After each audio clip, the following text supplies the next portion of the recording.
बिस्मिल्लाहिर्रहमानिर्रहीम। अल्लाहुम्मा सल्ली अला मुहम्मदिन कमा तुहिब्बु व तर्ज़ालहु।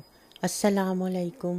सैयदना अस्मा बिनते उमैस रज़ी अल्लाह ताला अन्हा बयान करती हैं कि मैंने अपने कानों से रसूलुल्लाह सल्लल्लाहु अलैहि वसल्लम को फरमाते सुना कि जिस शख्स को कोई रंजो गम, फ़िक्र, दुख, तकलीफ़ या तंगी लाहक हो तो वो ये पढ़े, इससे वो दूर कर दी जाएगी। जो शख्स घर से निकलते वक्त ये कलिमात पढ़ लेता है तो इससे मकसद का हसूल, सही रहनुमाई और शैतान के शर से हिफाजत हो जाती है। तर्जुमा। अल्लाह के नाम के साथ मैं अल्लाह पर भरोसा करती हूँ।